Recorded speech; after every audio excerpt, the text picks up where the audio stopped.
धम्म संहिता YouTube channel के सभी दर्शकों को जय भीम, नमो बुद्धाय। मैं एडवोकेट दिलीप काकड़े हमारे प्रबोधनात्मक धम्म संहिता यूट्यूब चैनल में आप सभी दर्शकों का तहे दिल से स्वागत करता हूं। प्रबोधन पर्व संबंध में दो शब्द। डॉक्टर बाबा साहेब अंबेडकर लिखित द बुद्धा एंड हिज धम्मा ग्रंथ का प्रबोधन पर्व शुरू है। डॉक्टर अंबेडकर पुनरुज्जीवित धम्म के विकास के लिए धम्म संहिता शीर्षक के अंतर्गत बौद्ध आचार संहिता निर्माण के लिए हम पिछले 45 साल से निरंतर कार्यरत है। इस कार्य को सहकार्य करने का अनुरोध बौद्ध अनुयायियों को करके मैं आज के विषय को प्रारंभ करता हूं। आज के 40वें भाग का विषय नए प्रकाश के निमित्त ध्यान साधना ये है।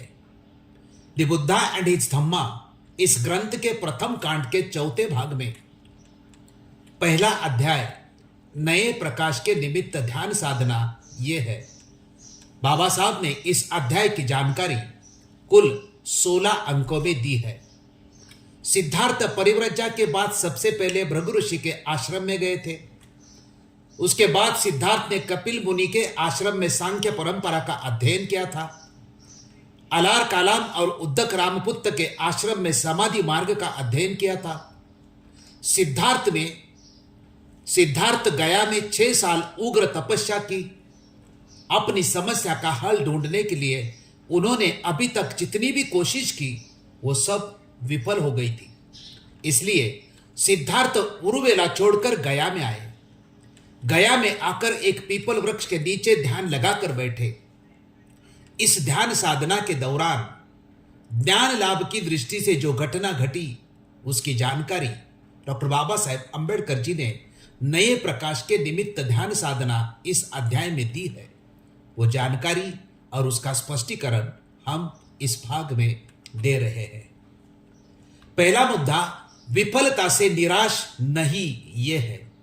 सिद्धार्थ परिव्रजा के बाद भृगु ऋषि के आश्रम में गया। कपिल मुनि से सांख्य परंपरा का अध्ययन किया। अलार कालाम और उद्दक रामपुत्र से समाधि मार्ग का अध्ययन किया। उसके बाद 6 साल तपस्या की, लेकिन इन सभी कोशिशों के बाद भी वो अपनी समस्या का हल नहीं ढूंढ पाए। इस विफलता से निराश होना स्वाभाविक था, लेकिन सिद्धार्थ निराश ना होकर सकारात्मक भावना रखकर अपनी कोशिश उन्होंने जारी रखी। डॉक्टर बाबा साहेब अंबेडकर इस बारे में द बुद्धा एंड हिज धम्मा ग्रंथ में लिखते हैं कि अपने आप को उस भोजन से तरोताजा करके गौतम अपने पूर्व अनुभवों पर विचार करने के लिए बैठा। उसको यह स्पष्ट हो गया कि अभी तक के अपनाए सभी मार्ग विफल रहे। विफलता इतनी अधिक थी कि यह किसी को भी संपूर्ण रूप से निराश कर सकती थी। खेद तो उसे भी था, किंतु निराशा उसे छू तक नहीं गई थी। वो निराश नहीं हुए। दूसरा मुद्दा 5 स्वप्न का है। जातक अट्ट कथा में लिखा है कि सिद्धार्थ ने सुजाता की खीर जिस दिन ग्रहण की उसी दिन उन्होंने 5 सपने देखे। डॉक्टर बाबा साहब अंबेडकर बुद्ध के 5 सपनों के बारे में लिखते हैं कि सिद्धार्थ को विश्वास था कि उसे रास्ता मिलकर रहेगा, इतना अधिक कि जिस दिन उसने सुजाता की दी हुई खीर ग्रहण की उसने 5 स्वप्न देखे। उसने अपने स्वप्न की यही व्याख्या की कि उसे बोधि प्राप्त होकर रहेगी। सिद्धार्थ के सपनों की व्याख्या या विश्लेषण अलग अलग तरीके से किए हैं। डॉक्टर बाबा साहब का विश्लेषण यह है कि सिद्धार्थ ने 5 सपनों का मतलब बोधि प्राप्त होगी ऐसा ही समझा था। गौतम बुद्ध के 5 सपने जो उनके जीवन में महत्वपूर्ण घटनाओं और शिक्षाओं से जुड़े हैं, ये सपने जिन्हें बोधिसत्व के 5 महान स्वप्न भी कहा जाता है, बौद्ध धर्म में महत्वपूर्ण माने जाते हैं। ज्ञान प्राप्ति से पहले जब वे अभी भी बोधिसत्व थे तो उन्हें 5 महान स्वप्न दिखाई दिए। इन 5 स्वप्नों का वर्णन इस प्रकार है। 1, उसने पहला स्वप्न देखा कि यह शक्तिशाली पृथ्वी ही उसका महान बिछौना है। पर्वतों का राजा हिमालय उसका तकिया है। उसका बायां हाथ पूर्वी समुद्र पर, उसका दायां हाथ पश्चिमी समुद्र पर तथा उसके दोनों पैर दक्षिणी समुद्र पर। इसका मतलब तथागत को पूर्ण ज्ञान प्राप्ति हुई। उसने दूसरा स्वप्न देखा कि उसकी नाभि से तिरिया नामक एक घास निकली और बादलों को छूने तक बढ़ती रही। तीसरा स्वप्न देखा कि काले सिर वाले सफेद कीड़े उसके पैरों पर घुटनों तक रेंग रहे थे और उन्हें ढक रहे थे। चौथा सपना देखा कि 4 दिशाओं से अलग अलग रंग के 4 पक्षी आए, उसके पैरों पर गिर पड़े और पूरी तरह सफेद हो गए। पांचवा सपना देखा, वह गोबर के विशाल पहाड़ पर चढ़ गया, लेकिन गोबर से गंदा नहीं हुआ। तथागत ने खुद इस स्वप्न का मतलब ऐसा कहा है कि तथागत ने अनुत्तर ऐसी संबोधि प्राप्त की। यह पहले स्वप्न का मतलब है। अष्टांगिक मार्ग जानकर लोगों के लिए प्रकाशित किया, यह दूसरे स्वप्न का मतलब है। सफेद वस्त्र धारण करने वाले गृहस्थ तथागत के शरण हुए, यह तीसरे सपने का अर्थ है। 4 वर्ण के भेद खत्म होकर धम्म के आधार पर मुक्त होते हैं, यह चौथे स्वप्न का अर्थ है। और चीवर पिंडदान का उपयोग अनासक्त करना, यह 5वें स्वप्न का अर्थ है। इन सपनों की व्याख्या अलग अलग तरीके से की गई है, लेकिन सामान्य तौर पर ये सपने बुद्ध के जीवन में आने वाली कठिनाइयां, चुनौतियां और उनके द्वारा प्राप्त की जाने वाली ज्ञान और मुक्ति का प्रतीक माने जाते हैं। तीसरा मुद्दा भविष्य देखने की कोशिश यह है। सुजाता की खीर ग्रहण करने के बाद तथागत ने पात्र नदी में छोड़ दिया और कहा कि अगर मुझे बोधि प्राप्त होनी है तो यह पात्र विरुद्ध दिशा में जाएगा। और सचमुच वो पात्र विरुद्ध दिशा में गया। यह अट्टकथा में लिखा है। यह एक मिथक है। पात्र प्रवाह की विरुद्ध दिशा में जाएगा, इसका मतलब बुद्ध का धम्म प्रवाह की विरुद्ध दिशा में ही जाने वाला है। ऐसा बोधि प्राप्त के बाद खुद बुद्ध ने ही कहा है। उस समय समाज का विचार प्रवाह जिस दिशा में जा रहा था, उस दिशा के विरुद्ध बाजू में समाज का मन लाने के लिए, लेके जाने के लिए का काम बुद्ध जीवन भर किया। बुद्ध चरित्र का प्रवाह के विरुद्ध ही था। डॉक्टर बाबा साहब अंबेडकर ने द बुद्धा एंड हिज धम्मा ग्रंथ में इसका वर्णन ऐसा किया है कि बाबा साहब कहते हैं कि उसने अपना भविष्य देखने की भी कोशिश की। जिस स्वर्ण पात्र में सुजाता की दासी उसके लिए खीर लाई थी, उसने उस स्वर्ण पात्र को निरंजना नदी में फेंक दिया और कहा, यदि मुझे बोधि प्राप्त होने वाली है तो यह पात्र धारा के ऊपर की ओर जाए, अन्यथा नीचे की ओर। पात्र सचमुच धारा के विरुद्ध ऊपर की ओर जाने लगा और तब काल नाम के नागराजा के भवन के पास जाकर पानी में डूब गया। चौथा मुद्दा बोधि प्राप्त का दृढ़ निश्चय यह है। सुजाता ने दी हुई खीर ग्रहण करने के बाद सिद्धार्थ उरुवेला छोड़कर गया की दिशा में गए। गया में पहुंचने के बाद वहां एक पीपल वृक्ष के नीचे ध्यान लगाकर बैठने का उन्होंने निश्चय किया। आसन की व्यवस्था करके वो बोधि प्राप्ति होने तक बैठने का दृढ़ संकल्प करके बैठ गए। डॉक्टर बाबा साहब अंबेडकर अपने ग्रंथ में इस बारे में लिखते हैं कि आशा और दृढ़ संकल्प से सन्नुद्ध होकर उसने उरुवेला छोड़ दिया और राजपथ पर आगे बढ़कर गया जा पहुंचा। वहां उसने एक पीपल का वृक्ष देखा, नए प्रकाश की आशा में, जिससे वह अपनी समस्या का हल निकाल सके। उसने इस वृक्ष के नीचे ध्यान लगाकर बैठने की ठानी। अन्य सभी दिशाओं का विचार करके उसने पूर्व दिशा का चुनाव किया। क्लेशों यानी चित्तमलों के क्षय के निमित्त ऋषियों ने प्रायः पूर्व दिशा को ही चुना। उस पीपल के वृक्ष के नीचे गौतम सीधा पद्मासन लगाकर बैठा। बोधि प्राप्त करने का दृढ़ संकल्प करते हुए उसने निश्चय किया, चाहे मेरी त्वचा, नसें और हड्डियां ही बाकी रह जाए, चाहे मेरा सारा मांस और रक्त शरीर में ही सूख जाए, किंतु बिना बोधि प्राप्त किए मैं इस स्थान का परित्याग नहीं करूंगा। पांचवा मुद्दा नागराज द्वारा स्तुति है। सिद्धार्थ गया में पीपल वृक्ष के नीचे ज्ञान प्राप्ति का संकल्प करके बैठे थे और जब तक ज्ञान प्राप्ति नहीं होगी तब तक किसी भी हालत में वहां से ना उठने का संकल्प किया था।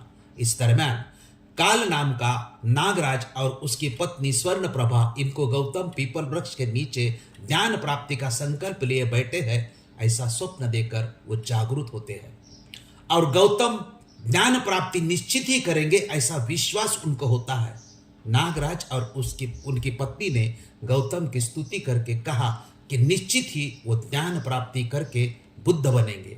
डॉक्टर बाबा साहब अंबेडकर ने दी बुद्धा एंड हिज धम्मा ग्रंथ में इस प्रसंग का वर्णन ऐसे किया है कि नागपति के सामने तेजस्वी काल नाम का नागराजा और उसकी स्वर्ण प्रभा पत्नी पीपल वृक्ष के नीचे जागरूक हो उठे थे, इस विश्वास के साथ कि वह निश्चयात्मक रूप से बोधि लाभ करेगा।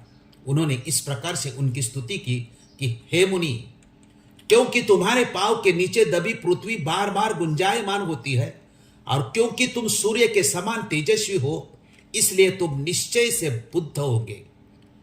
क्योंकि आकाश में विचारने वाले पक्षी भी तुम्हें नमस्कार कर रहे हैं और क्योंकि आकाश में मंद मंद मलयानील बह रहा है, इसलिए भी कमलाक्ष तुम निश्चय से बौद्ध होंगे। छठा मुद्दा मार युद्ध का है। बोधिसत्व के साथ मार ने युद्ध किया, इसका काव्यात्मक वर्णन बुद्ध चरितार्थिक ग्रंथ में मिलता है। इसका उगम सुत्त निपात के प्रधान सुत्त में है। इस सुत्त का भाषांतर ललित विस्तार के 18वें अध्याय में है। सिद्धार्थ दृढ़ आसन लगाकर बैठा था, तभी बुरी चेतना और बुरे विचार एक के पीछे एक उसके मन पर आक्रमण करने लगे। इसी को ही पौराणिक भाषा में मार पुत्र के आक्रमण कहा है। उस समय सिद्धार्थ डरने लगा कि उसे बुरे विचारों का अगर उसने नियंत्रण नहीं किया तो उसकी साधना विफल हो सकती है। उसे मालूम था कि मार युद्ध में बहुत से ऋषि मुनि पराजित हुए थे। तभी उसने अपना पूरा साहस लगाकर मन का निर्धार किया कि मुझ में श्रद्धा है, दृढ़ संकल्प और कर्तृत्व है, इसलिए मैं मार के आक्रमण को डरने वाला नहीं। सिद्धार्थ को बहुत ही मानसिक श्रम करने पड़े। सत्य ढूंढने के मार्ग में बाधाएं लाने वाली खुद के शरीर की पूरी नैसर्गिक दोषों से, मानवीय अंतवासना से, इच्छा शक्ति से सबके साथ उन्हें झगड़ा करना पड़ा। आसपास की दुनिया के सभी अकुशल शक्ति को पराजित करना पड़ा। जैसे एक सैनिक जान पर कुर्बान होकर युद्ध में बहुत से शत्रु के साथ अकेला ही लड़ता है, वैसे सिद्धार्थ लड़ा। एक विजयी वीर जैसे उसने अपने लक्ष्य पूरा किया। इसलिए मनुष्य की दुख का रहस्य सामने आया। इसी को ही मार विजय कहते हैं। सिद्धार्थ निरंजना नदी के किनारे बोधि वृक्ष के नीचे निर्वाण प्राप्ति के लिए बड़े उत्साह से ध्यान कर रहा था, तभी मार वही आया और उसको परावृत्त करने की बहुत ही प्रयत्न करने लगा। मार यानी मरने वाले मन का दुष्ट या अकुशल प्रवृत्ति का समूह उसे बोधिसत्व सिद्धार्थ ने ऐसा जवाब दिया था। उसका सूत्र मैं यहां पढ़ता हूं। कामाते पठमा सेना द्वितीया अरति उच्चति ततिया खुप्पी पासाते चतुर्थी तन्ना पौच्चिति पंचमी थीन मिद्धन ते छट्टा भिरूप उच्चति सप्तमी विचिकिच्छा ते मक्खो थबो ते अठमो लाभो सिलोको सक्कारो मिच्छा लद्दोच थोयसो यो चत्तानं सम्मुखंसं परेच अवजानति ऐसा नमुचि ते सेना घनस्स भिप्प हारणी नतं असुरो जिनाति जेत्व च लभते सुखं। इसका हिंदी मतलब ऐसा है कि हे मार, इंद्रिय को सुख देने वाला चैन के पदार्थ यानी कामोपभोग, यही तुम्हारी पहली सेना है। अरति यानी कंटाला, ये तुम्हारी दूसरी सेना है। तीसरी सेना भूख और प्यास है। चौथी सेना तृष्णा यानी विषय वासना है। पांचवी सेना आलस, सातवीं सेना भीति, सातवीं सेना कुशंका और आठवीं सेना अभिमान या गर्व, यही तुम्हारी सेना है। लाभ, सत्कार, पूजा ये तुम्हारी 9वीं सेना है। झूठे तरीके से कमाई कीर्ति ये 10वीं सेना है। इस कीर्ति के योग से मनुष्य आत्मस्तुति और परनिंदा करता है। हे काले कुट्ट नमुची यानी मारा, साधु संत के ऊपर हमला करने वाली यह तुम्हारी सेना है। उसको डरपोक आदमी जीत नहीं सकता, लेकिन शूर आदमी उसको जीतकर सुख का लाभ लेता है। ऐसे सिद्धार्थ ने मार को जीता। मार विजय यानी आत्म विजय है। यह विजय बाहर के शत्रु पर मिलाया हुआ विजय से भी बहुत बड़ा विजय है। Doctor Baba Saheb Ambedkar the Buddha and his Dhamma इस ग्रंथ में मार युद्ध के बारे में लिखते हैं कि जब वो ध्यान करने के लिए दृढ़ आसन लगाकर बैठा तो बुरे विचारों और बुरी चेतनाओं के झुंड ने उन्हें पौराणिक भाषा में मार पुत्र कहा गया है, उस पर आक्रमण किया। गौतम को डर लगा कि कहीं ये उस पर काबू ना पा जाए और उसकी साधना को विफल न कर दे। वह जानता था कि इस मार युद्ध में बहुत से ऋषि ब्राह्मण पराजित हो चुके, इसलिए उसने अपना सारा साहस बटोरकर मार से कहा कि मुझ में श्रद्धा है, मुझ में वीर्य है, मुझ में प्रज्ञा है। हे मार, तू मुझे कैसे पराजित कर सकता है? चाहे वायु इस नदी के स्रोत को सुखाने में भी सफल हो जाए, किंतु तू मुझे मेरे निश्चय से नहीं डिंगा सकता। पराजित होकर जीते रहने की अपेक्षा संग्राम में मर जाना मेरे लिए अधिक श्रेयस्कर है। उस कौवे की भांति जो बहुत सी चर्बी प्राप्त करने की आशा से किसी पत्थर पर जाके ठोंगे मारता है कि यहां से कुछ मधुर मधुर मेरे हाथ लगेगा, मार ने भी गौतम पर आक्रमण किया था। जब कौवे को कहीं भी कुछ मधुर नहीं प्राप्त होता तो वह वहां से चल देता है। ठीक उसी कौवे की तरह जब मार को भी कहीं कुछ गुंजाइश न दिखाई दी तो वह निराश होकर गौतम को छोड़कर चल दिया। सारांश, नए प्रकाश के निमित्त ध्यान साधना इस अध्याय का अध्ययन करने के बाद ये पता चलता है कि सिद्धार्थ ने सांख्य परंपरा का अध्ययन किया, समाधि मार्ग का अध्ययन किया, उसके बाद उन्होंने तपस्या का भी 6 साल अध्ययन किया। ये सभी कोशिशों के बाद भी उनकी समस्या का हल नहीं हुआ, ज्ञान प्राप्ति नहीं हुई। उसके लिए मन की साधना करना चाहिए। शांति और एकाग्र चित्त से ही, मन की साधना करने से ही आदमी के दुख पर उपाय मिलेगा। यही सोचकर सिद्धार्थ ध्यान साधना के लिए पीपल वृक्ष के नीचे बैठते हैं। इस समय उनके ऊपर मार आक्रमण करता है और मार युद्ध में बुद्ध की विजय होती है। नए प्रकाश के निमित्त ध्यान साधना इस अध्याय की जानकारी और स्पष्टीकरण सुना और देखा, उसके लिए सभी दर्शकों का आभार व्यक्त करता हूं। आप इस वीडियो को ज्यादा से ज्यादा लोगों तक पहुंचाकर ग्रंथ प्रबोधन पर्व सफल बनाने के लिए मदद करें। धन्यवाद।